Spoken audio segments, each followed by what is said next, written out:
evening, everyone. I apologize for the delay. We met in executive session to discuss some personnel issues that we thought was important. We had a good discussion there, and solicitors were present, as well as Dr. Valente and Dr. Sanders.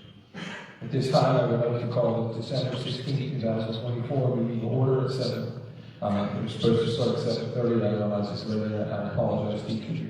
I'll open the meeting, call it to order, and please join me if you can for the pledge of allegiance. To the flag of the United States of America, and to the republic for which it stands, one nation, under God, indivisible, with liberty and justice for all. Thank you. So at this time, student staff recognition and board reports. I believe we have the Oak Flat Elementary School that's going to present some information. Is that correct? High school report. High school report first. Go ahead. Thank you. Good evening. My name is August Stellinger. I'm a junior at Big Spring High School. While this is our last week before Christmas break, we have a lot of fun and exciting activities. Before getting into that, let me tell you about the events prior to this meeting.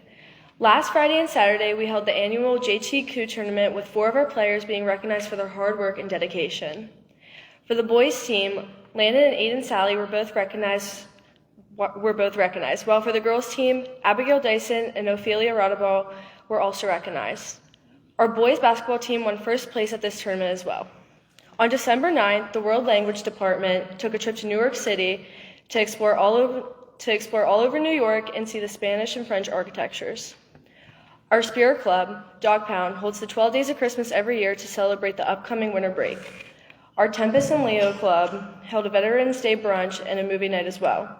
The Veterans Brunch was held to bring the community together to celebrate our veterans and all of their hard work and dedication. The movie night was to bring families together as Christmas break was arising.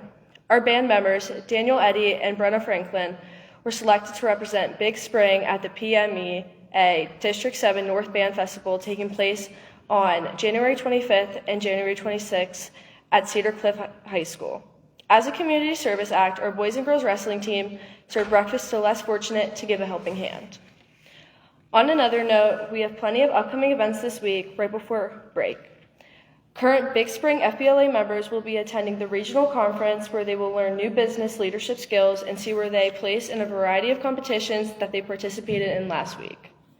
The Big Spring High School's music department is hosting their Glorious Sounds of Season concert tomorrow at 7 p.m. in the Big Spring High School auditorium. Thank you so much.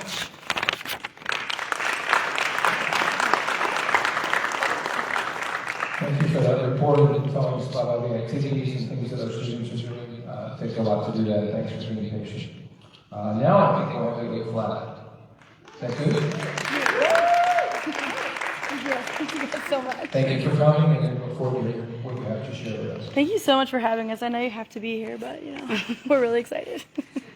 All right. I'm Amanda Weber. A little closer to the microphone. I'm Amanda Weber. And I'm Lisa Baumuller Scarborough. I just got married, so my name changed. Transition phase. And we're from Oak Flat Elementary, and we're presenting on behalf of being the BSCA representatives for our building. So we have prepared a video for you, and in the video you're going to see a demonstration of skills that our teachers teach throughout the school year with the lens of how the students work through the lessons that they're being taught. BSCA's first report of the year shared about the professional learning of our teaching staff and how teachers' learning impacts students' academic experiences. This video highlights ways that our teaching staff's professional learning about curricular resources, instructional design, and technology translates to improvements in everyday student learning. So, without further ado, the video.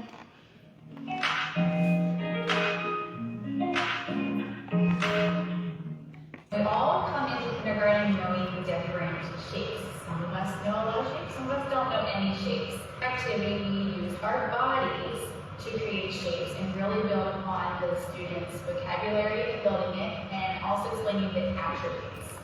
The skill is really important for future grades as they will be taking the geometry shapes and applying it to further math concepts and skills. So when we were designing this activity, we decided that we were going to start a whole group And we were going to have one person be the facilitator while they explained to the children what they wanted them to do. When we first started, the children decided that they were going to have maybe somebody lay down, 2 people stand, and real quick they realized that that was not going to work because one of the attributes that we learned about was that sides have to be straight. And so I said, we're trying to make the triangles or the whatever, they were leaning and the bodies were curved. So through a productive struggle and a lot of talking, redirecting, we got to the point where one child decided, hey, if we lay down, our bodies can stay straight. So at that point then we broke off into groups, and each group got to make the different shapes. The shape that was maybe the most struggle was talking about the square, because every time they would try to make a square, it would look like a rectangle. So we had to talk about our groups, we had to change them because we didn't have children all the same size so that we could actually make it a square. In this lesson, they also really demonstrated that they had learned the vocabulary of shapes such as attributes, point, size. While they knew most of their shapes when they came to kindergarten, they had really learned the language to be able to describe their shapes. So they're not four corners and the universe has 4 sides. A rectangle can be a square because the rectangle has two short sides and 2 long sides. So a rectangle is a little bit different because it has 2 short sides and 2 longer sides. Okay. Yeah, the same length of sides. So first grade is working on building reading fluency while reading. Fluency is the ability for them to read with appropriate pace, expression, and accuracy. And this is really important because it helps them focus on comprehension, which is understanding the text better. And this is very important in all subject areas. We provided student choice where with our foundations, students are first introduced to a scooping method to allow them to phrase the sentences that they're reading. And then we have to give them an opportunity to have the same passage without scoops. So students were able to choose which they felt most comfortable with. With the activity that we chose, students were able to be scaffolded through that approach, not only with the scoops and non-scoops, but teachers read the passage to them to allow them the opportunity to hear what they read. Seesaw allows us the opportunity to share with families their students' learning, and students really enjoy participating in their seesaw activities. I think it also allows them to practice independently. They are able to listen to themselves after they record, which helps them either fix their mistakes or be proud of their work as well. Max yells at the bug. Get off this bed, you big bad bug. If the bug does not go, Mac yells for his dad. If Dad does not come, if Dad is not there, Mac runs. In first grade, students have grown in their fluency since the start of the school year by learning how to apply strategies more independently. So in the beginning of the year, it was a lot of us teaching the strategies of helping students to apply their foundation skills to notice and recognize patterns and find them in the words to help them read them. Some of the skills was rehearsing and tapping out the sounds so that they can fluently blend those sounds together. Now, students are able to do that without us giving those reminders. They're the ones looking at the word chunks and noticing patterns. And now, instead of tapping out sounds, they're just reading the word by blending right away. So this has helped them to grow in their confidence and also their accuracy when reading text. And because of these skills, they're now able to catch their mistakes, reflect on their work, and read more smoothly, which is ultimately helping with comprehension and understanding. And also when they are caught with catching their mistakes, they're able to correct and self-correct, which is a very important skill, not only for them now, but for the future. So second grade, we focus on a skill that's very important. It's learning how to decompose a 10 into 10 ones. and students are using that when they're subtracting. What we're really getting them ready for is being able to use that abstractly and looking at a number and knowing that they have to regroup a 10 into the 10 ones so that they can subtract abstractly in the future. So from first grade moving to second grade, they start off in the concrete phase where they're using blocks as manipulatives to shift their numbers and see all the regrouping that they have to do.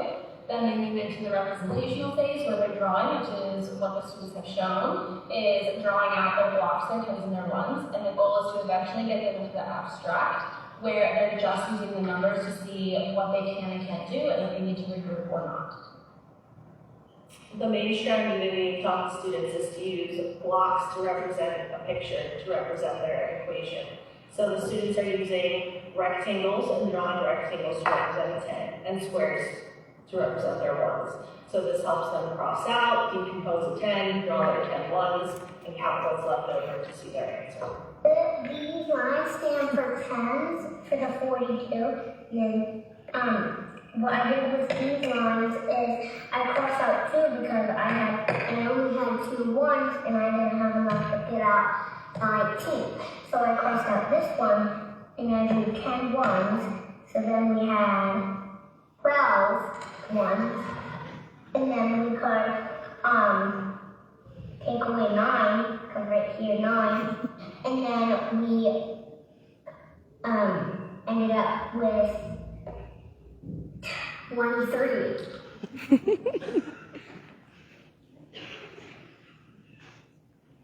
Thank you, young man. I thought my back would break. Your kindness deserves kindness in return. Please take my cat and dog, but show them loyalty, and they will be your most loyal friends. Wow, thank you. Hello, cat. Meow. Hello, dog. At the beginning of the module, students knew that plays were a form of text that outlined you could read aloud. Throughout this module, their knowledge and understanding of plays deepened and became so much more encompassing. We discussed stage directions and tone of voice, and talked about how both could help the actors to be more convincing in their roles and make the characters come to life. We discussed other jobs in play besides actors, such as set designers, prop and costume designers, and stage crew. By the end of the module, students saw plays as a production with multiple components and understood them as one way to bring a story to life. What do you know now you didn't know before? Vocabulary words that I didn't hard and they didn't really know. Okay. How do we plays because I would honestly just go downward instead of every all of it. It all makes sense because it was I thought they were that meant something was taught, so people would say that moved to the left. For this 4th grade science unit, the students grew in many areas. They learned the benefits of renewable energy. They even learned the places in the world that run solely on renewable energy. They learned how to ask questions and wonder when given information. They learned how to build models like wind turbines and wind-powered cars, but then went back after testing them to make improvements, like real engineers. They learned how to use new tools like an anemometer to measure wind and a multimeter to test power. They also grew in using evidence to support a claim. For example, students used data that we collected to determine wind was not a good source of renewable energy for Newville because we do not produce enough wind. But we discovered that solar energy would be a good renewable energy for Newville. It was the solar panels, and we built it out of those magnetic blocks. Yeah, but we also went outside and measured the angle of the solar panel and how much electricity it needs. What angle to put the solar panel at? Where it's 45 degrees getting south. Because most of the light energy comes from the south, so you have to face south. What step did you take this all around? So I read the question and it said that there was 11 brands and that all of them weighed 1/3. So we had to figure out how many each one of them weighs.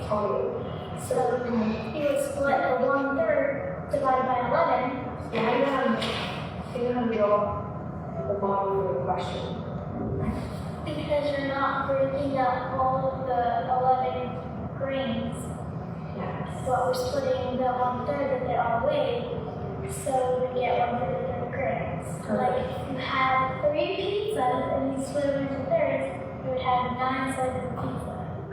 It's important for students to be able to break down a problem into its real-world meaning and use a strategy such as draw a model, use context clues, visualization to write an accurate expression. As a student myself, many years ago, most math skills were taught as a set of steps that had to be followed one way, and really one way only, without a real understanding of the number sense or why we do those steps. We want students to understand the why or number sense of solving problems. Using various strategies to find a solution helps students understand the why.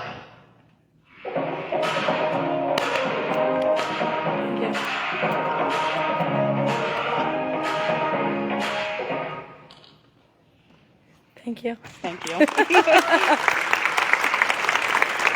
very much for sharing all of those class, each of you for the work you do each day for each of our students.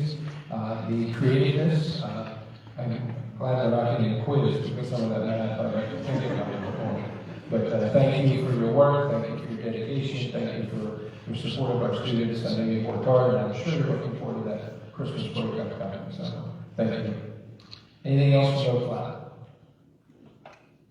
Okay, is there any other presentations at this time? Thank you. Reading of correspondence. We have any correspondence with CC Dr. Arnott? Thank you. Recognition of visitors. Hopefully all of you have signed the sheet, clipboard in the back. It's important that we have a record of who is here for tonight's meeting. At this time, we will move into public comment period. Public comment is a time that you, the public, can share information. It's not necessarily to debate. It's time for you to share things that are important to you about our district. It's on the agenda. We ask that the comments be limited to 3 minutes, that they not interfere with someone's personal information about them personally, but you can't comment on programs or this or that or things happening within our district. But we want to make sure that we protect the rights of our students, the rights of our adults, and other people. So this time I'll move into public comment period.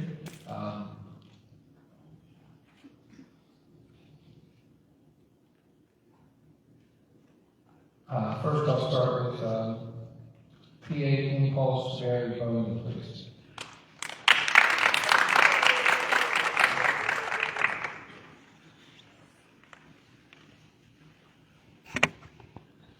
Good evening. My name is Barry Bauman, and I'm a member of the PA Impulse organization. Before I start, I'd like to let it know that I'm not a big fan of public speaking, so I hope you don't afford my clumsiness towards our candidate that we're talking about tonight. My experience with the candidate goes back almost 25 years. This candidate is for the JV softball position. I was their coach in fast pitch softball and basketball. My coaching experience is girls fast pitch softball, 7 years of head coaching for the Carlisle Diamonds, team ages 11U through 18U, and 6 years at the Carlisle School District, 4 years as an assistant for JV and varsity, and 1 year as a head coach for JV. The candidate was a player of mine for all but one of those years. With that said, I watched the candidate grow through the years and become the person they are today. I was approached by the candidate almost 2 years ago and was asked to join the PA Impulse, a girls fast pitch softball organization, not only as a coach but as a board member as well. I wasn't real keen on the idea of re-entering the realm of coaching. The role has changed considerably since I last done it, and in my opinion, it's a much more scrutinized position now than it was back then, and not always for the right reasons. This tonight solidifies that opinion for me, but I digress. Since joining the Impulse, I've seen an individual take something from nothing and build an organization with close to 40 girls spanning 3 teams of 3 different age groups, and is anticipated to be an even bigger group next year. The candidate had nowhere for these teams to play, but they were able to coordinate with local townships to acquire exclusive use of 3 softball fields and work with them to improve the playing experience for the girls. As the president of the organization, the candidate is responsible for so many things: insurance, coaches, fundraising, community service for all the girls and the organization, equipment, budgets, field maintenance, and basically overseeing everything from the top down. The candidate lives and breathes softball. The countless hours it takes to stay on top of everything I just mentioned is no easy task, but this person gets it done. Sure, there are a lot of other people helping along the way, but any organization is only as good as the person at the top. More importantly to mention, all of this is voluntary. The candidate is not only the president of the organization, but is a head coach as well, which requires even more time. Let me remind everyone, coaching is hard, and let's be honest, no coach can make every player happy. You have those players that think they're better than they really are, have parents who think the same thing. Trying to keep all the players happy is nearly impossible. The majority of those that coach do it for the kids, they do it because they have something they want to pass on. A coach is only as good as their ability to separate the personal feelings that sometimes come into play with the players or the parents. Every girl I've coached has been told that anything I say or do as a coach that may upset them is never personal. Even though I may bark at them for doing something wrong, the very next minute we'll be joking around. In my time as a coach, I've always tried to build a specific bond with each girl. There was always transparency with the parents. Over the last year and a half, the time I spent with coaching with the candidate, they have exhibited those same traits and more. I spent 20 plus years of my professional career as the president of the company I worked for. I've had hundreds of employees work with me. Notice I said with, not for. We were a team. That's the mentality this candidate brings to the Impulse organization. It's not about one coach, one player, it's the entire organization, and I'm certain the mentality would happen to be the same with this opportunity. In closing, I ask that we keep things in perspective, that we not solely let the negative voices or opinions of the few outweigh the benefits and experience this candidate could bring to the program.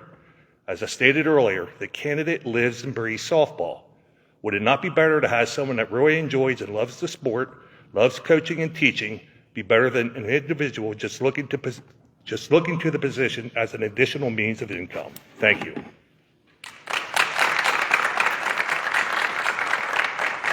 Thank you, Gary. Katie, come up, please.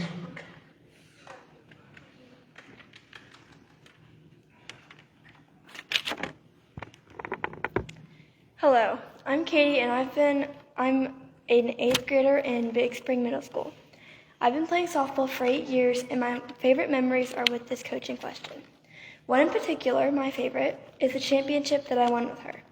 Approaching the end of an amazing 8U season, she coached us through an incredibly rainy weekend. There is no doubt in my mind that the tough practices and mental preparation she had led us through allowed us to win that tournament. Our next season, we went on to be an undefeated 10U rec team. We would not have been able to dominate like we did without her preparing us for not only our current level, but the level that we were about to come up to. She continued the strategy throughout all the years that I've played for her. Something I especially enjoy about the way she coaches is the way she guides you through the motions when you're struggling with footwork or mechanics. She doesn't just tell you what you need to do different, she shows you. And if you're still having trouble, she guides you through the motions so you can feel how it's supposed to feel when you do it the right way. For example, I went to a fielding clinic last year. They were teaching us how to do footwork for shortstop, and I was so confused and thought I would never be able to do it. Then a few weeks later at practice, she introduced the same footwork, but the way she explained and demonstrated it made it seem easy and fun. I worked on it some more at home, and now I'm so good at it she has me demonstrate it for the older girls at practice. She never gives up on her players either. No matter what situation the player is in, they can always rely on her to be there.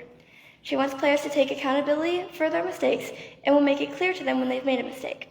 But she will also do everything in her power to help them fix it. She's helped me thousands of times with stuff that I struggle with outside of practice too.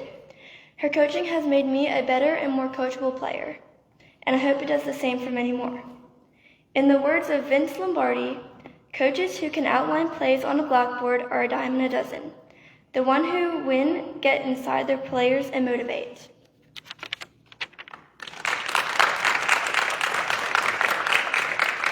Thank you, Katie. Carly White, please.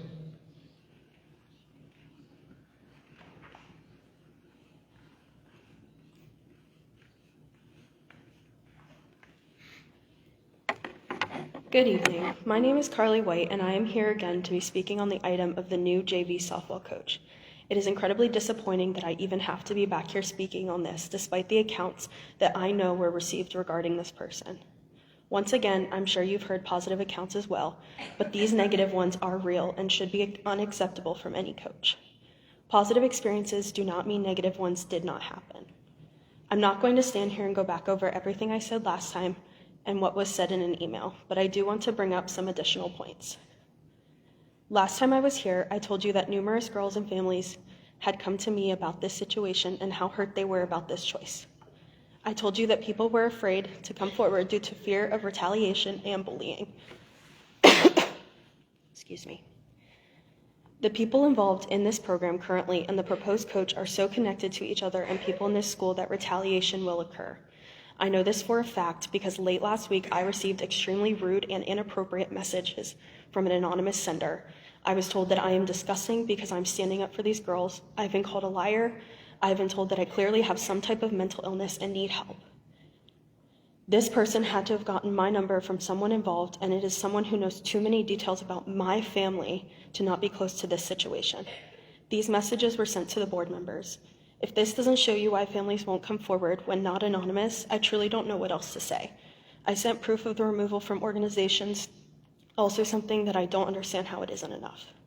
The district has shown time and time again that certain people are protected, no matter what.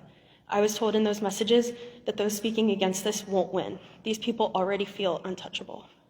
I know some things are starting to change, but this whole scenario makes me wary of just how much truly has. This should not be about who knows who. It should only be about who is best for the kids. This choice is not that. Thank you. Thank you, Carla. Alina Rollins, please.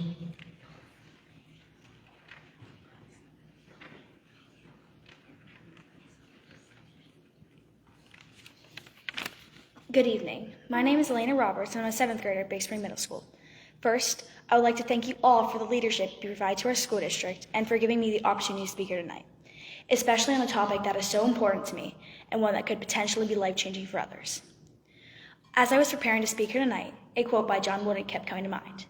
A good coach can change a game. A great coach can change a life. For some, these may just seem like really nice words on a paper, but for me, these words mean much, much more. And these words could not be more true for the JV coach candidate. The first part of the quote talks about how good coaching can change a game. Without a doubt, this candidate changes the game. She knows the game. She has the ability to identify players' strengths. She motivates and encourages players. She holds players accountable. The second part of the quote talks about how a great coach can change a life. This candidate has been my softball coach since I was 7 years old, and she truly does change lives, including mine. You see, there was a point in my softball journey where I was discouraged in the game, and even more so with myself. But she taught me how to be resilient. She also taught me that hard work and dedication will have an outcome. She also preaches that focus and discipline create results. The results may not be seen immediately, but they come in time to those who work hard. So if you were to ask me how she changed my softball life, I would say that she made me a better player. However, if you were asking me on a deeper level, I would say that she helped make me a better person. You see, it's not just about the sport for her, but about building character and just being a good human. She shapes us by the experiences that she creates for us, not only on the field, but off the field as well. As a team, we have wrapped presents and stuffed Easter eggs for our local community, made care bags for YWCA, and so much more. Through her leadership, we not only grow as softball players, but we grow into the best versions of ourselves. Bottom line, we give back because that's what she teaches us to do. We also read a team book about how to overcome obstacles both on the softball field and in real-life situations. She's big on team bonding and team morale and provides lots of opportunities that have turned the players into more than team. She has turned them into family. Even though I was nervous to speak here tonight, I knew how important it was for me to stand up and speak about the coach that has forever changed my life, the coach that will undoubtedly change the lives of other players who are lucky enough to be coached by her. Again, I thank you for the opportunity to speak on behalf of my coach, who I care so much about. I ask that tonight you provide her with the opportunity to impact so many more players in the same positive way that she's impacted me. A good coach can change a game. A great coach can change your life. Thank you. Thank you. Candidate Bowles, please.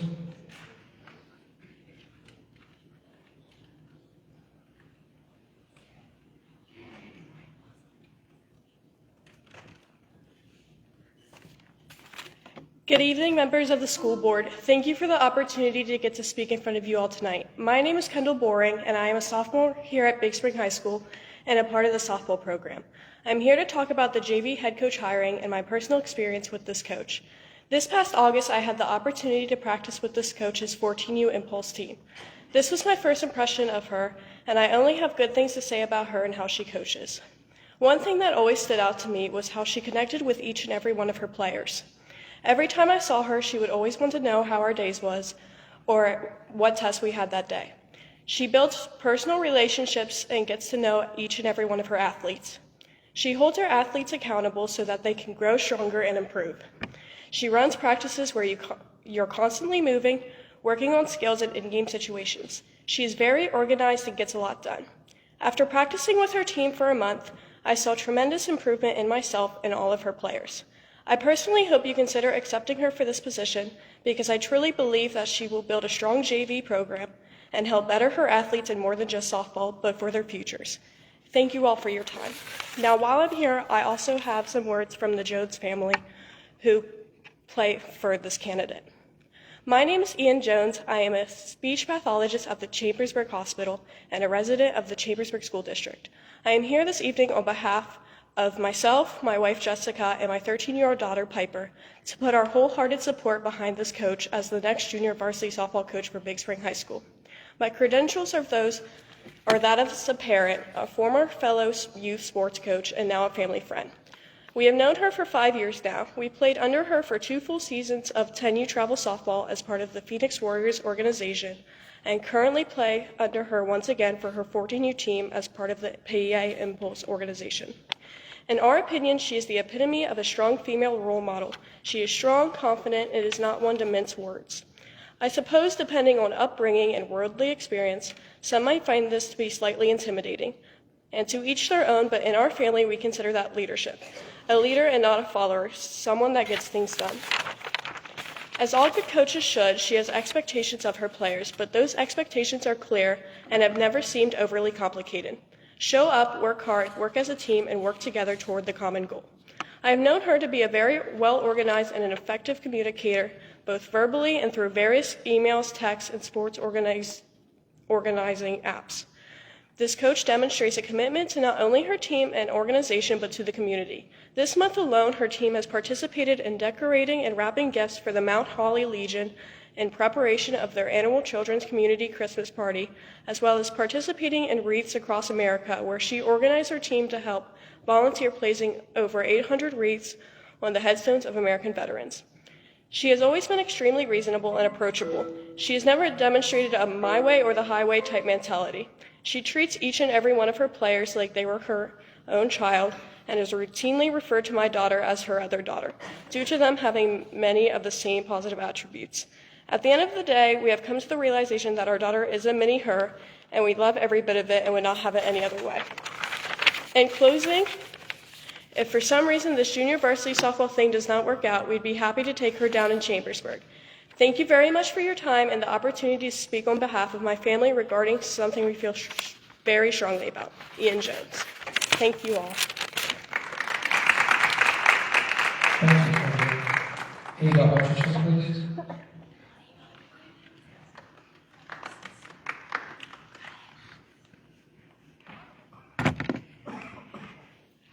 Good evening. My name is Ava Hutchinson. I'm 14 years old and a freshman at Big Spring High School. So far in my high school career, I have participated in high school volleyball and basketball and plan to try out for the JV team in the spring. I'd like to speak on behalf of my experiences on the considered JV head coach. Before I begin sharing all her attributes to the Big Spring softball program, I'd like to give a brief summary on my experiences with her. I've played travel softball for PA Impulse for 2 years and have had a phenomenal experience with the coaches and overall the whole organization. The applicant for the JV head coach position is the founder of PA Impulse, which has produced 3 excelling 10, 12, and 14U teams. I'm fortunate enough to play on her 14U team for 2 years of my travel ball career. She preaches the basic and advanced aspects of not only the game of softball, but becoming a better athlete on and off the field. She always encourages her athletes to be the best versions of themselves. This includes gaining confidence, always giving 110%, or just the basics like helping out a teammate. She trains a team of leaders that are willing to have each other's back no matter the circumstance. Girls on the team know what the logo on the front of their shirt means: impulse, a sudden, strong, and unreflective urge or desire to act. Impulse is an organization built upon the true definition of the word. The girls that are there want to be there. We are all family that are here for one thing, and that is to play softball. I 100% agree that travel and school rec ball are two different things, but at the end of the day, it comes down to the sport itself. The proper aspects to learning and understanding the sport are being taught, whether it's travel or rec. That is where her attributes tie in. I've personally not had a great experience with every coach I may have had in my life, but that didn't stop me from doing what I love. I had a coach in my time in my life that had me to the point of not wanting to play the sport. But I came to realize that a coach doesn't make or break you as an athlete, and you should always do what you truly desire. This applicant helped me gain confidence on and off the field. She helped me with not just basketball, but volleyball when I had to ask. Here and there, I find her in the stands for my basketball, but with my volleyball and basketball games. She didn't need to do that, but she truly cares for every one of her athletes like they're her own.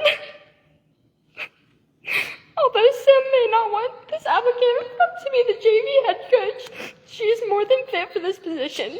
Her outstanding attributes will help build Big Spring's softball program and become even stronger than it already is.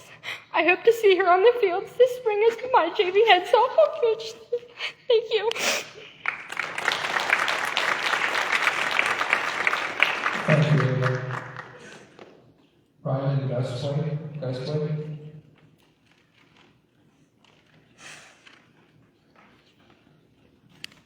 Good evening. I'm Riley Geisler. I'm a Big Spring student in 7th grade. I've known her for about 2 years now, from being friends with her daughter to being a part of 12U Impulse and through the clinics that she has run. She is very on top of things and will make you work hard. But this is what will help you succeed in life. She is always kind to me and all of her girls that she works with. And I personally likes to be around her. She always treats me like one of her own kids. She always invites me to tubing trips, trick-or-treating, and other things. Thank you. Thank you, Ryan. Natalie Hutchinson?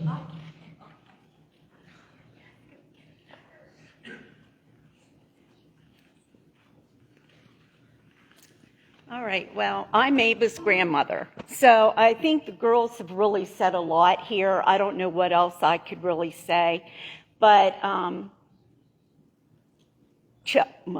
she has been a very good coach. You know, I have not had any problems. If I did and I questioned something, I could always go talk to her.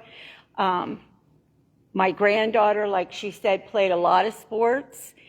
When I think of all the coaches that Ava has had, Chelsea's right up there on top. Because, you know, here's the thing. In life, you may have coaches you don't like or you don't blend, same way with teachers. And you know what? When you become an adult, you have bosses that you're not going to like. So what are you going to do? Quit or try to get them fired? You know, you have to learn to work with everybody. And I feel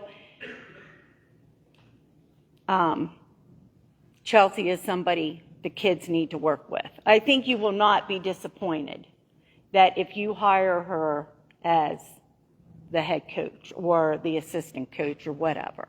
And another thing, I'm paying for her to be on the travel team. Do you really think I would put out that much money every year if I thought my granddaughter wasn't being treated correctly? That's something else. We pay for the travel team. So I think the kids kind of said it all. I'm just a grandma.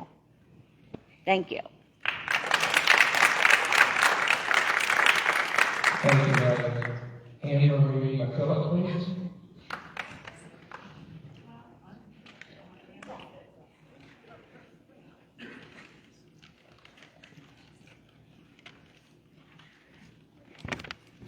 Good evening.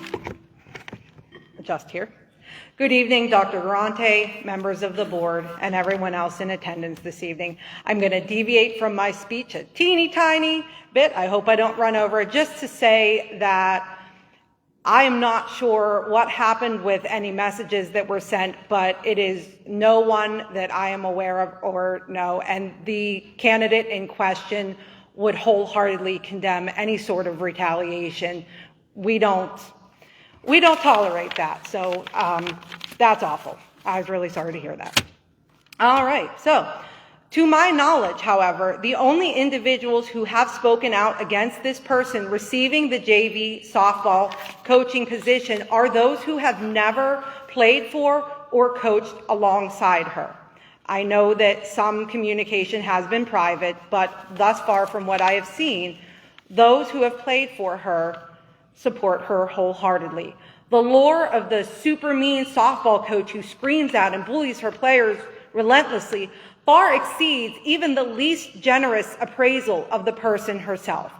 Allow me to tell you the real story behind the person whom you will be voting on this evening. She may not be a people pleaser, but she is a mountain mover. The word can't is not in this person's vocabulary, especially when it comes to the girls she coaches.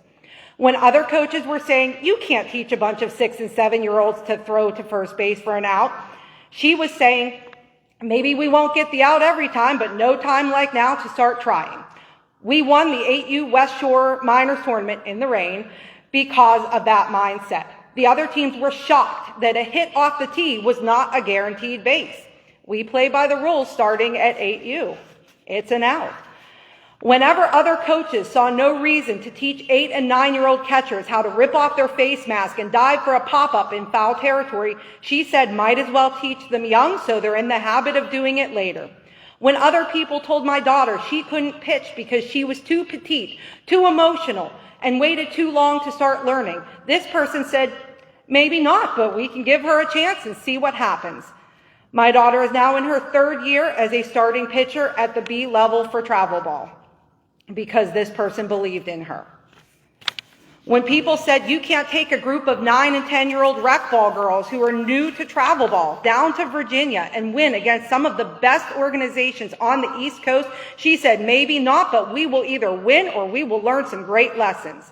Those same girls are now some of the best softball players in our area, and you've heard from some of those same girls tonight. They consistently play above their eligible level because their skills exceed those of many of their peers. She has an eye for hidden talent and a nose for hard workers. Yes, she can come off as harsh at times, but she will never let a girl sell herself short. She inspires confidence, she teaches physical and mental toughness, and she cultivates greatness. As Pro Football Hall of Fame coach Tom Landry once said, a coach is someone who tells you what you don't want to hear, who has you see what you don't want to see, so that you can be who you have always known you could be. In closing, to those who still doubt her, if you want to come back here in 6 months, in a year, with firsthand experiences from the Diamond and ask that she not be permitted to continue coaching, be my guest. But for heaven's sakes, give this person a chance. Give her a chance to show that she can build a successful program, that she can balance being tough on the girls when they are on the field with being supportive and even nurturing off the field, that she can foster all the traits that this district looks for in the classroom: collaborator, communicator, critical thinker, and continuous learner on the softball field as well. Thank you.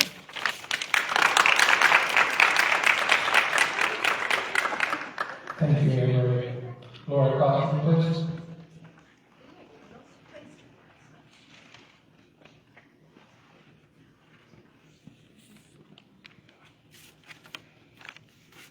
Good evening. I still have my January 25th, 2018 email asking me to share my thoughts through a series of open-ended questions and to rate the thoughts of others. This email regarding the thought exchange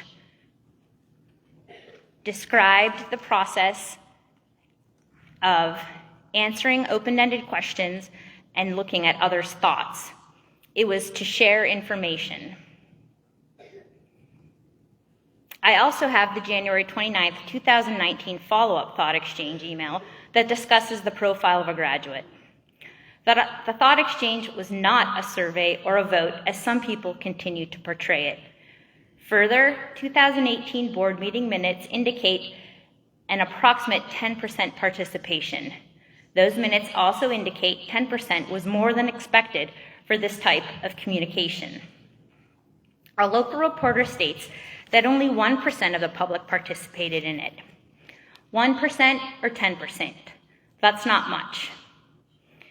With 10% participation, I'm not sure it supports any argument of that's not what the community wanted. Let's talk about empathy.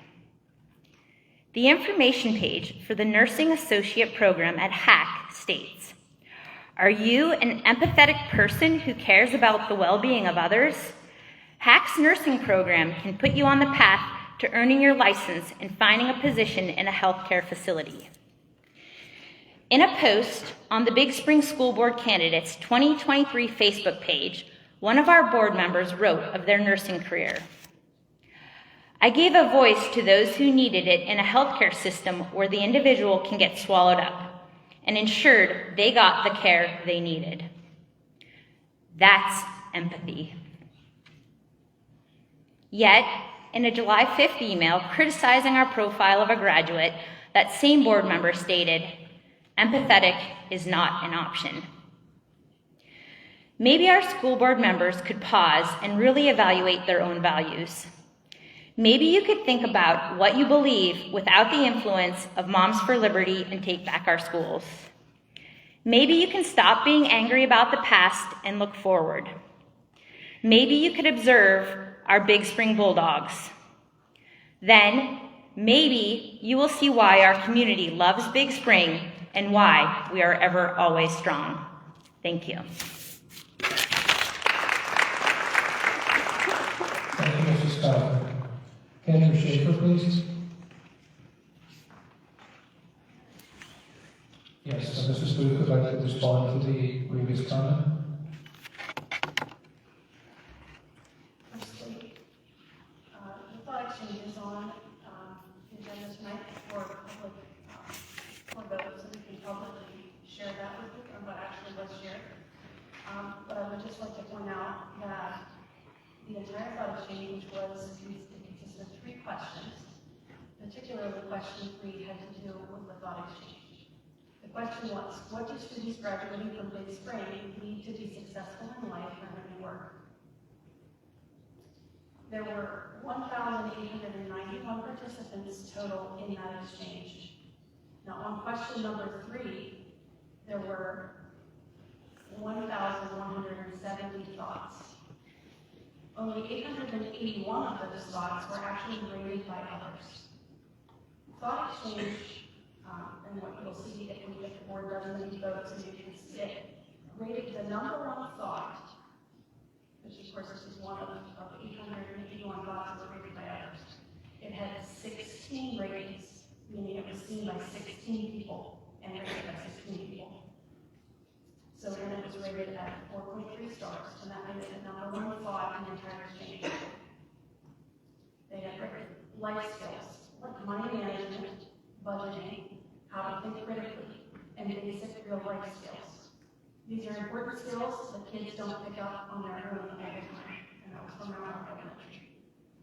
But if the board doesn't vote for you today, you can see a lot more of what was said by other people, and I think that's very, very important for you to actually know. And I don't think that 1,170 was 10% of our entire community. If you consider who's an insider or an outsider. I think it's important to note that if you think you're a global citizen outsider, you're not necessarily somebody who's really helpful that we're here in the district. Also, I do not have a Facebook page. I just wanted to make note of that. And I understand about my nursing career, and I think there's a lot of people that would be able to tell you about my nursing career what kind of nurse I was when I was working on the floor. Yes, I would believe that would be an empathetic individual, which is a very meaningful and needed quality in a healthcare worker. I didn't think this was a question and answer. I would like to go back to the fact that you stated people did or did not rate the thought exchange statements. Getting your point, Mr. Torman. It's been requested your time is up, Mrs. Kyle. If I logged into the thought exchange on January 25th and entered my answers, and someone logged in on February 6th, the last day, their answers would not get voted on. The thought exchange is being portrayed as something that it was not, and I think that that should be very clearly explained when you present your information. And again, what percentage of the community did respond? And that's very important when we talk about power and statistical evidence.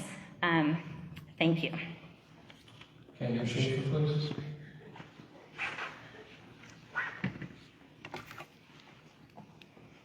Good evening and Merry Christmas. On behalf of the Big Spring Citizens Advisory, also known as Eyes of the Bulldog, we would like to take this time to reflect on the past year and to thank you all for your time and dedication to our school and community. It's hard to believe that just over a year ago we spent months campaigning and this board was formed by the constituents in each of your areas. And just a year ago, the 5 new board members were sworn in to take your oath of office.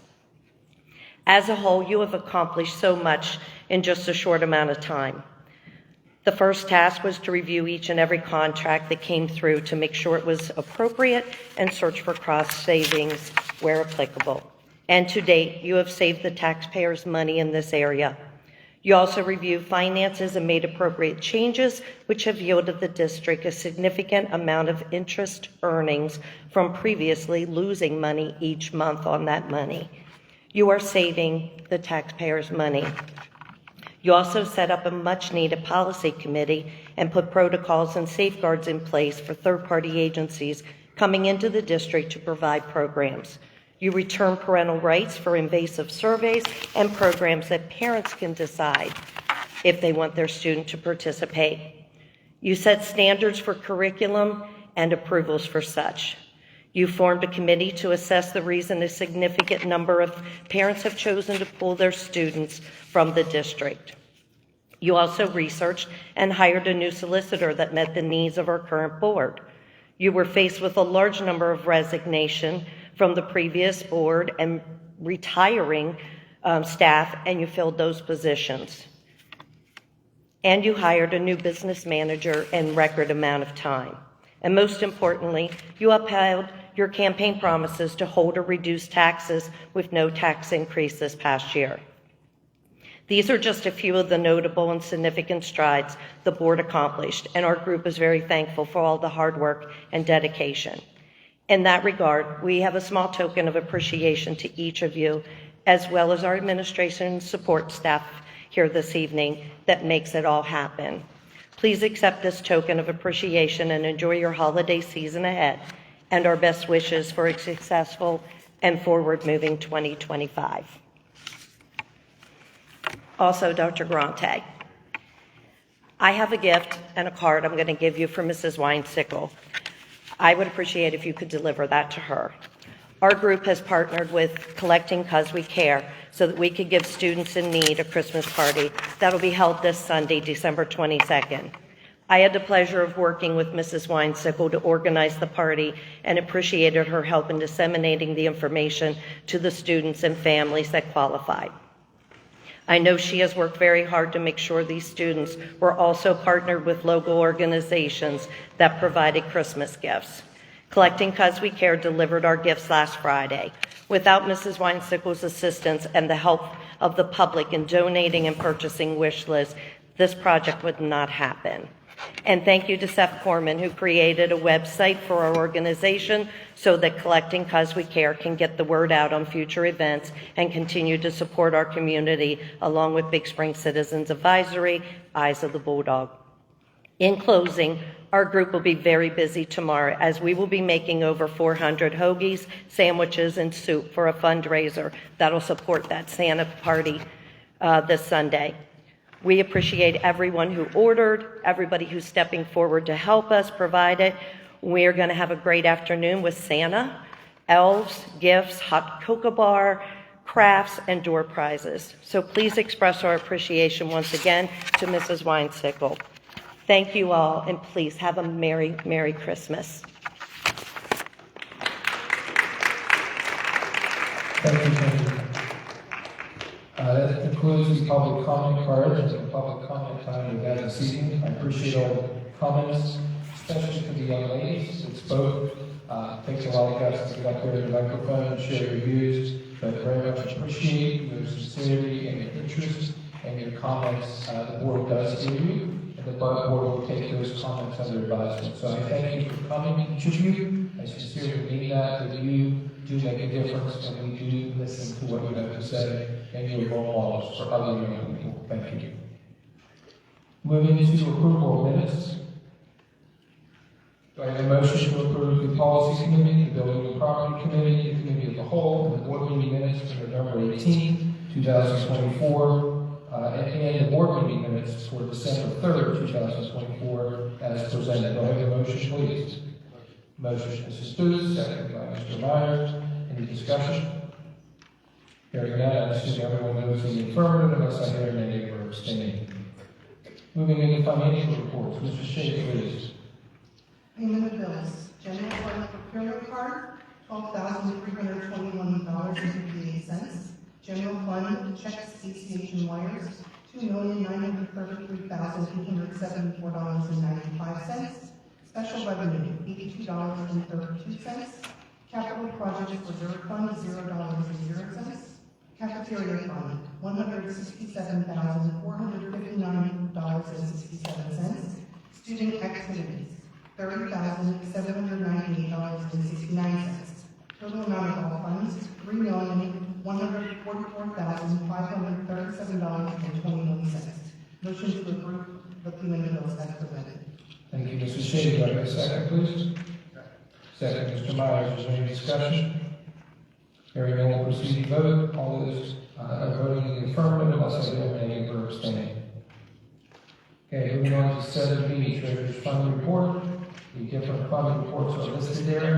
Those fund reports are noted. We do not vote on them until they can be verified and checked at a later date or audited.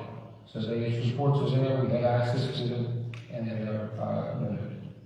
Year-to-date general fund report and year-to-date taxes. The administration prepared the year-to-date general fund and year-to-date taxes for the board. Those are also noted. They are not voted on this evening. Old business. We have any old business from the floor? Hearing none, moving into new business, personnel action items.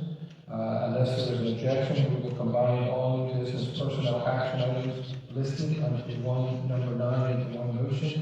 That would include 9A through 9D. How about this split question? What do you want to do remove? You recommended approval of extra community positions. Each individually? Yes. And there's been a request to remove the 9D extracurricular positions. So we'll go back to 9A and 9C and 9D. Is there any objection to reading those together? Okay. Do I have a motion to approve 9A, 9C, and 9D? Motion, Mr. Myers. Do I have a second? Second. Second, Mr. Foreman. Any discussion? Hearing none, I assume everyone's voting in the affirmative unless I hear a negative or abstaining. Okay, we're back to 9E, recommended approval of extra duty positions based on the teacher induction program. Person related, Leslie Oxley, has served as a mentor to Christina Ryan for the 24-25 school year. Do I have a motion to approve? Motion, Mr. Myers. Do I have a second? Have a second. Mrs. Shea, any discussion? Hearing none, I assume everyone's voting in the affirmative unless I hear a negative or abstaining. Okay, moving on to extra duty positions. I believe these are coaches. First of all, pull out Mr. Shane Koenig, volunteer coach for the girls wrestling program. Do I have a motion to approve? Motion, Mr. Myers. Do I have a second? Second, Mrs. Shea. Any discussion? Hearing none, I assume everyone's voting in the affirmative unless I hear negative or abstaining. Okay, going up to girls soccer program. The head coach for the girls soccer program and vacate all supporting positions. Do I have a motion to do so? Motion, Mr. Myers. Do I have a second? Second, Mr. Foreman. I have a motion second for the girls soccer program to hire a head coach and vacate all other supporting positions at this time. Do I have any discussion? Hearing none, I assume everyone's voting in the affirmative unless I hear negative or abstaining. No. One no is noted. No. Two no's are noted. Okay, that is approved. Moving into the boys soccer program, a head coach to be hired and vacate all supporting positions. Do I have a motion for that position? Motion, Mr. Myers. Do I have a second? Second, Mrs. Shea. Any discussion? Hearing none, I assume that everyone's voting in the affirmative unless I hear negative or abstaining. One no is noted. Okay, moving into the head JV coach for the softball program. Do I have a motion to approve? Motion, Mr. Myers. Do I have a second? Second, Mrs. Shea. Any discussion? Abstaining. I have one abstaining. Any other discussion? Hearing none, I assume everyone's voting in the affirmative unless I hear a negative or abstaining. One abstaining is noted. Do I have any negatives? I have two no's. That means that we have two no's, and 1, 2, 3, 4 would be an affirmative. According to our solicitor, we need 5 people to approve a motion. Is that correct? Yes, sir. In this case, it is a situation that we need to approve or deny. I am going to vote with the majority of the board and approve the decision. That will make 5 votes in favor. 1 was an abstaining and 3 were no. And 1 board member was not present this evening. I voted with the majority. Two no's, excuse me. 2 no's and 1 abstaining. Correct. Thank you. Okay, moving on to 9. We're done with 9. We're down to 10A, new business action items. Recommended approval of the Act 80 automated subscription software quote to assist in completing the required annual activity reporting to verify the district tax code. The subscription cost is $1,739. This will help our business manager, Joe Christie Lance, with that information. Do I have a motion to approve? Motion, Mr. Myers. Do I have a second? Second, Mrs. Shea. Any discussion? Hearing none, I assume everyone's voting in the affirmative unless I hear negative or abstaining. 10B, recommended acknowledgement of receipt of financial review. Mr. Tennant, Director of Athletics and Student Activities, received a letter from Jeffrey S. Cody advising the band whose financial records were reviewed with auditing standards for the school year ending June 30, 2024. The administration recommends the Board of School Directors acknowledge receipt of the 2023-24 financial review letter as presented. Do I have a motion to approve? Motion, Mr. Myers. Do I have a second? Second, Mr. Foreman. Any discussion? Hearing none, I assume everyone's voting in the affirmative unless I hear a negative or abstaining. 10C, recommended approval of a resolution to stay within the Act 1 index. Basically, school districts who stay within the Act 1 index can avoid the extended budget process for the PDE annual budget. We are voting this evening to stay within the Act 1 index for the 25-26 budget year. That will limit the amount that the board can actually raise taxes if we choose to do so at all, or whatever percentage we do, but it would stay within the Act 1 index. Based on the presentation of the Finance Committee in November, the administration prepared a resolution to stay within the index. The administration recommends the Board of School Directors approve the resolution to stay within the index. Do I have a motion, please? Motion, Mr. Myers. Do I have a second? Second, Mrs. Shea. Any discussion?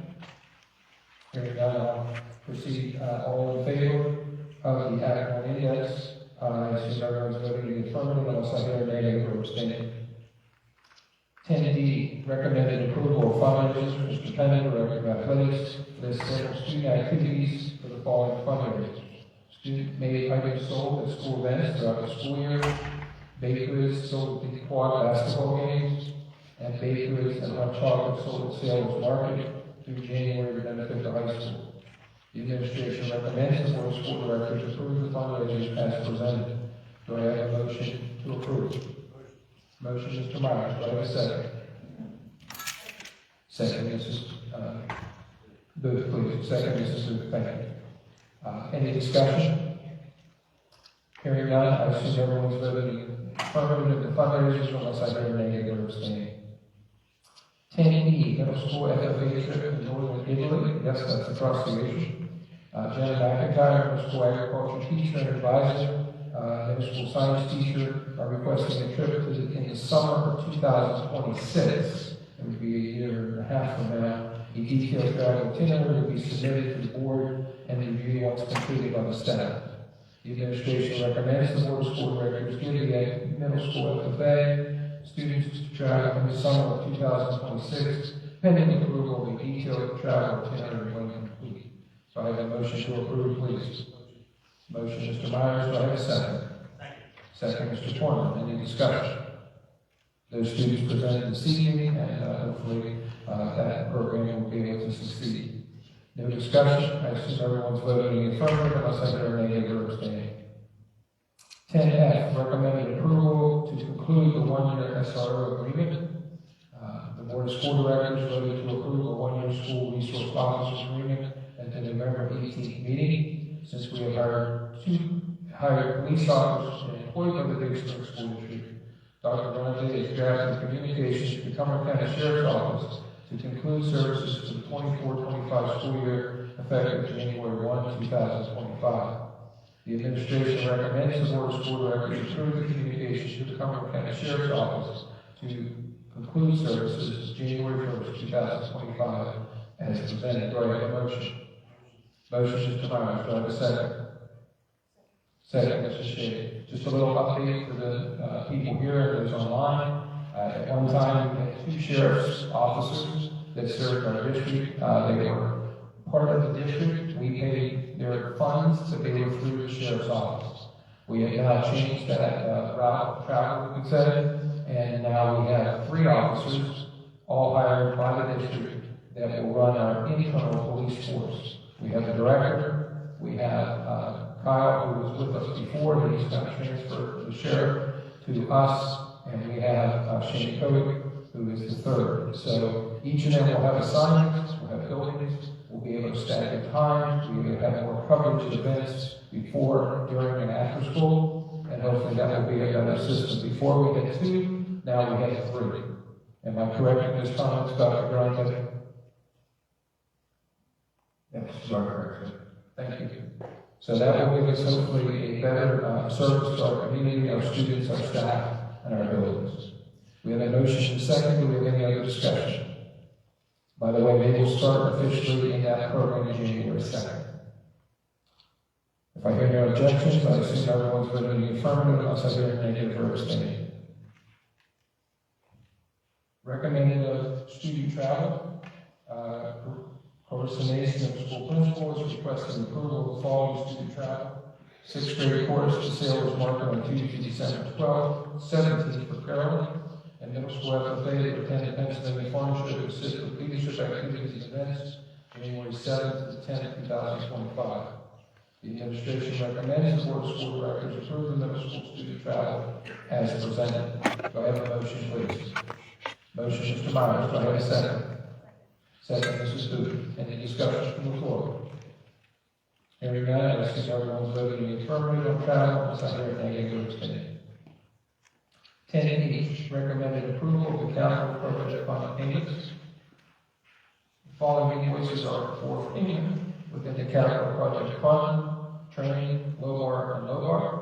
The administration recommends the Board of School Directors approve the invoices to be paid from the capital project fund. Do I have a motion to do so? Motion, Mr. Myers. Do I have a second? Second, Mrs. Shea. Do I have any discussion? Hearing none, this is everyone's voting in the affirmative, unless I hear a negative or abstain.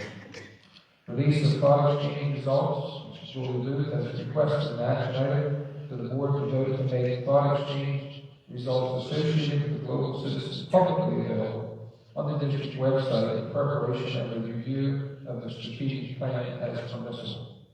Do I have a motion to do so? Motion is approved. Do I have a second? Second, Mr. Foreman. Do I have any discussion? Hearing none? Yes, Mr. Myers, please. Yeah, I just had a question for Dr. Berkeley, I guess. When was that strategic plan approved? 2022. 2022. How often was that reviewed? By board policy, we reviewed every 3 years. Every 3 years. Thank you. Thank you, Mr. Myers. Other comments from the floor?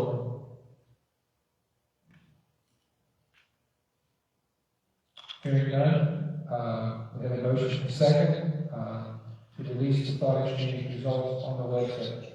I assume everyone's voting in the affirmative unless I hear a negative or abstain.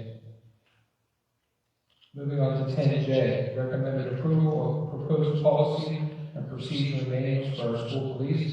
This addresses to what we approved just a little while ago. I explained the process. This gives our school police officers policy, the department policy, and the police department procedures manual. It has been reviewed by our solicitor and is being presented to us. So I have a motion to approve the policy and procedures for our internal school police. Motion, Mr. Myers, second by Mr. Foreman. Do I have any discussion? Yes, Mr. Drippensdale. As far as the first and second reading, there's no issue with that. It's a very good question. The board has the authority to waive that process, and in this instance, because there's not sufficient time to have 2 readings, I would highly recommend that you do so, because otherwise it jeopardizes the legal status of the school police, who you want to go into effect in January. So ordinarily you would follow the process of 2 readings. It's not required under the school code, and if it's required under your own policy, you have the authority as a school board to waive it. In this instance, I think it's appropriate. And of course, these policies can be revisited, as can the manual, at any time. But you cannot start the school year with these police officers in place without having the appropriate policies and the manual. Thank you for the explanation. Thank you, George. Solicitor. Yes, Mr. Foreman. Yeah, I read over them pretty clean, cut and dry. And from what I understand, the law office had the majority of that element. So I do appreciate it, and thank you very much. Thank you. I think it was also patted off some other districts to some extent, some of the language things. So we've been involved in many districts with school police and the implementation in a variety of ways of those school police. So we're happy to do so here. And I went over these with Dr. Garante in some detail, and they were streamlined to accommodate the practices here at Big Spring. So thank you for your extra work on that. Anything else on the school police? Okay, so I hear a negative or abstaining. I assume everyone's voting in the affirmative to approve the policy and the names for the school police. Okay, that concludes our regular business items. The next items are information only. They may be presented at a later date, possibly next meeting or later. The policy committee proposes the updated policy listed below. Student representative to the board, second reading. 11B, contract and staff updates. Yes. Yes, go ahead, Mr. Myers. This policy 004.1. Mr. Kane, did you review that? That's on the student representative to the board. I believe I did. Okay. The question that I had is, I noticed this is the second reading, but as I look at it over and over again, I think this student representative should maybe be stated as student reporter, because we had a very good representative that we kind of no longer have, and we, I guess, prefer just someone to be a reporter rather than an actual representative who can speak, as some of these bullet point proofs ought to be taken out as well, if they're not allowed to say what they think, if they're allowed to just report on the events and activities at school.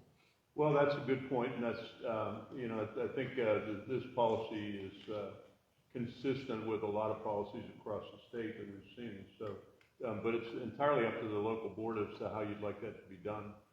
So whether you want the person to be a reporter or actually to speak if they have input on things, that's your choice to do so. Okay, I guess my point is, this says student representative, but I don't think this is what this board wants. Okay. I didn't draft the policy. I think it's a PSBA policy that came in. And if not, I'd be happy to revise it. So. I think there's actually two. We actually had two positions. Yeah. We had a reporter, but we also were supposed to have somebody that sits at the table. So this is for the person that sits at the table versus the people who give us the report like tonight. Well, so then when these two people are elected to these positions, is one going to be assigned reporter and one assigned as representative? No, I think that's not the way I understood it. We would still have a student reporter give us the update on the school events. A third person.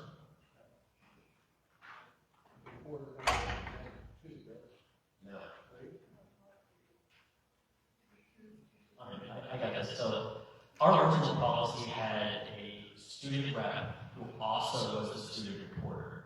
The student rep has the same powers, sort of as Mr. Durante or Dr. Durante, sorry, where they can actually ask their fellow students how they think on certain topics that are on the agenda, and then just like we comment on things, they can bring the students' comments to the actual agenda items. The student reporter just reports on our athletics, our academics, what we're doing in the school. Okay, I understand all that, but I guess my point is, we pretty much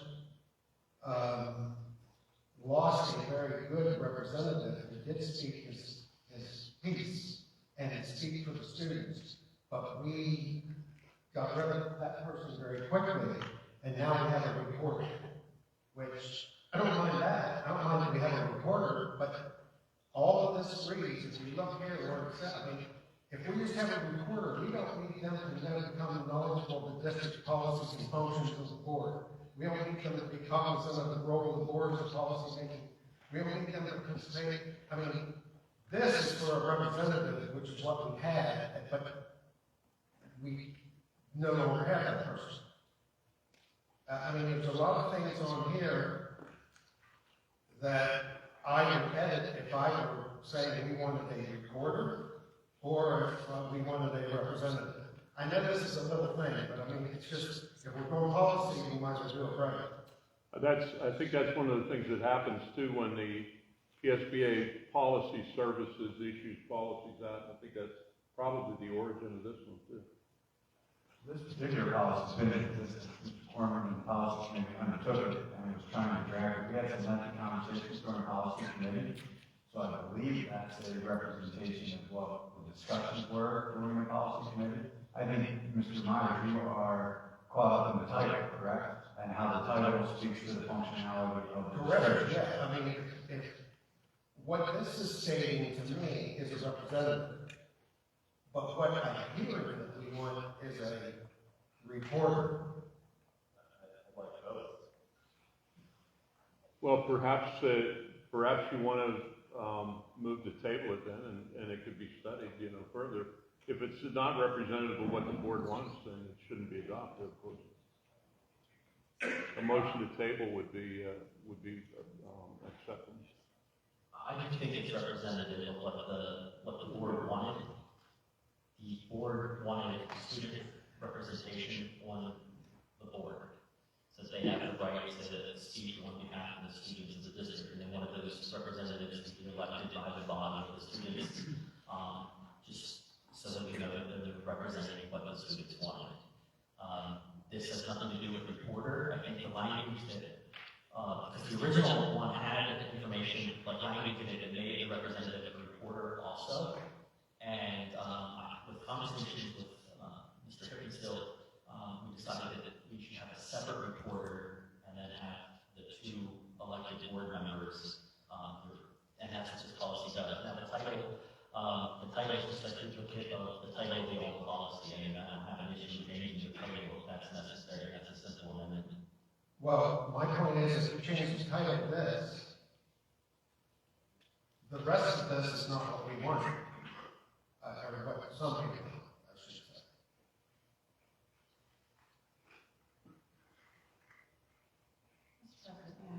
Yes, Mr. Secretary. I just would like to clarify that at least this board member does want a student representative on the board that is welcome to speak to each item on the agenda if they feel the need, as the policy states. That policy will allow an opportunity for our students, one in each grade, if they come up through the high school, to sit on a board and have that experience. They can write on their college applications, and they can have that public speaking experience. I think it's a very valuable experience to give a student. And because of the way we drafted this policy, we will have one student from each grade. The students in 10th grade can submit their names to be they're had in the running for the position. If there's more than one, it's set up in there that the student body will go for it. And it is directly had this policy for years, but we never actually implemented it. It was on the books. No one knew anything about it. We could have had a student representative on the board for years, but it just was never done. It's unfortunate. I think it would be nice to have a student sitting up there, but when you remember there next to Mr. King, it would be an excellent opportunity for students. And also, I think we should have a student, maybe designated by the principal, that is reporting regularly, and different students could fill in and do this job where they are reporting to the board what is happening at the high school. I think we could do it from the middle school as well. And we have lots of good things that's going on in our district, and I think it's very important. And I think the more opportunities for our students, the better. I think that policy is exactly what we want. Okay, this is the second reading of this, so this will possibly come up at the next board meeting in January. We do have time to review it some more and possibly discuss it among ourselves to see if there's any revisions needed. I think it needs a lot of work. Personally. Okay, thank you, Mr. Meyer. Any other action? These are not action items, they're just for reading at this point. 11B, contract and staff updates. We have several there recommended by A.D. Sanders, Assistant Superintendent, for ESS staff updates. 11C, donation recognition. Big Spring School District received donation of a 1952 Singer 201 sewing machine from Caroline and Mike Byers, who was accepted to the middle school FCS classroom as an example of an early machine. 11D, local advisory committee meeting and minutes. For the local advisory committee that went to November 12th. Dr. Sanders, Assistant Superintendent, provided a copy of the meeting agenda and the meeting minutes. We have some meeting requests there. PA Civics Government Standards. Mrs. Julie Dewey requested that Chapter 4, PA Civics and Government Standards be shared as an information item. State academic standards and the voluntary elementary standards for civic and government. And 11G, changes to the teaching assignments. We have a request there. At this time, I will move into board reports. Buddy Council, Mr. Hickinsdale, anything? I don't have anything, I can't remember the meeting I talked about that. I was present there. We did review a lot of the successes of our athletic programs and some of the goals and things moving forward for our program. Building and Property Committee, Mr. Dave Fisher. Okay, thank you, Mr. Fisher. I believe I got an email that the Building Property Committee that was canceled in December, November, policies are set for January 20th, I believe. That is correct, Mr. Fisher, thank you. Mr. Corman, category meeting? Nothing this time. Thank you. Common area CTC. First of all, we have an addition. Mr. Hickensteel has agreed to serve with me on that board. We now have 2 representatives for the CTC. That's great because it's more voices for Big Spring. I was not able to attend the last meeting, but we did have a kind of a subcommittee meeting with the superintendents. They are working on the bid process, but the bids now, we're thinking maybe I'll get back in May, which is disappointing because we'd like to move ahead with the building project, which we would contribute money for already, and also increasing the number of students. But keep you updated as soon as I can with more information from CPC as well as Mr. Hickensteel. Julie Lewis from the Date Committee. Yes, thank you. We have a meeting tonight, and for those that were not here, we went over the progress on the enrollment survey. We sent out 2 emails to families, I think it was 224 off the top of my head. We got 26 responses back so far. That was a little over 11%. Then we moved the ones, the codes that responded through a blind cooperation with us and administration. So administration removed those used codes and those families and then mailed out the rest of them. So they went out on the 12th this week. And we'll be waiting to see some more. During the meeting, I did kind of just go over some rough data, what we did get already from the 26 responses. And I think a lot of people took some time to give us some positive and negative feedback and just give us their experience. And then we wrote a lot, so we'll be doing a deep dive into that. And we'll be updating you more on when our results come in. The next meeting is not until February 18th. Thank you, Mrs. Booth. Finance Committee, Mrs. Booth again. So we've got a meeting tonight, next meeting on March 17th. Lisa Shea with Future Ready Common Meeting. Thank you, Mrs. Booth. Dr. Sanders, do we have any idea of when we might have an upcoming meeting for the committee? Not at this time. Nothing. Policy Review and Development Committee, Mr. Foreman. Our next meeting is January 20th. We'll see everybody there. And that'll be at 6:30, I believe. Yes, sir. Okay. Building and grounds will be before or after that. Yeah, to be determined. South Central Trust, Mr. Foreman. We just recently had a meeting. It was nice to see Mrs. Luntz there. Thank you. I was not the only one there. Tax Collection, Mr. David Fisher. Wellness Committee, Mr. Foreman. I'm still waiting on some dates for the wellness committee. We have not had one since I've been here. Okay. Future board agenda items, anything from the floor? Dr. Bronte, Superintendent's report, please. Hasn't been a wellness meeting because everybody's well. I have 1 informational item and 2 celebrations. This Friday will be an early release for staff development, so a reminder message will go out to the public tomorrow. Congratulations to our musical staff and students. The winter concerts have been very, very entertaining, as I've been my way around. We have 2 remaining tomorrow at the high school at 7 and Thursday for Newville at 2:45. As I reflect, the musical staff is one example, and this overclass staff sitting in front of me is another example of how blessed we are with the quality of staff we have here at Big Spring. Tonight I would also like to take a few moments to recognize one of our team members that has received a very, very high honor. I also want to extend a special congratulations to the 2024 Pennsylvania School Counselor of the Year, Adam Ola, for his work supporting students, families, and the community of the Big Spring School. Dr. Irvin has waited very, very patiently in the back of the auditorium as we work through several issues. So come on down here, sir. On behalf of the administration and school board, we are extremely proud that you are part of our team.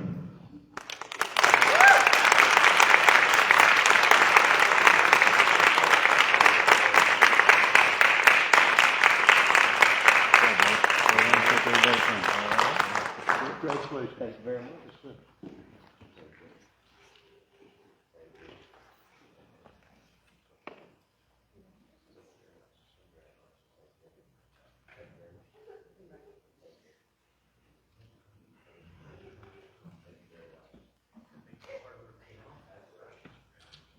Is there anything else, Dr. Brown? Do you have anything you want to say, Dr. Irwin? Anything you want to say? As a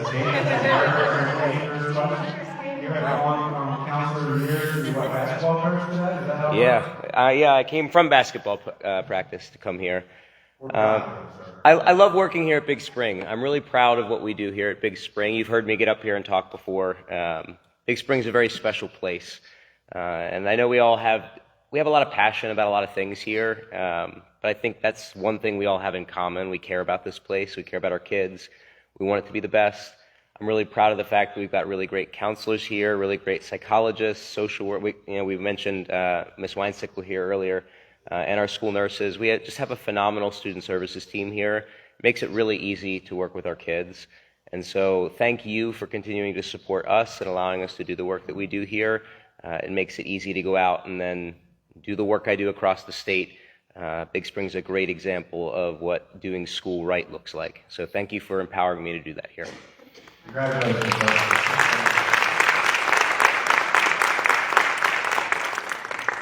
Comments from the floor, members, board members. Mr. David Fisher? Nothing. Thank you, Mr. Fisher. Mr. Foreman? Thank you, Mr. Oak? Yeah, thank you, sir. You're always great and fun to listen to, and keep it up.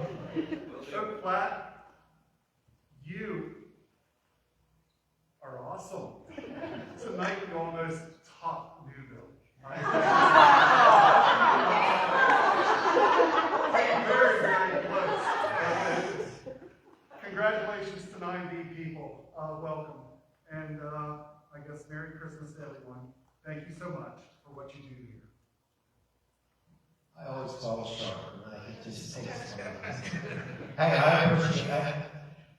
I know Dr. Owen was a bulldog now, but I've been a bulldog all my life, and I love it here. I love the people here, and I'm so proud of everybody out here that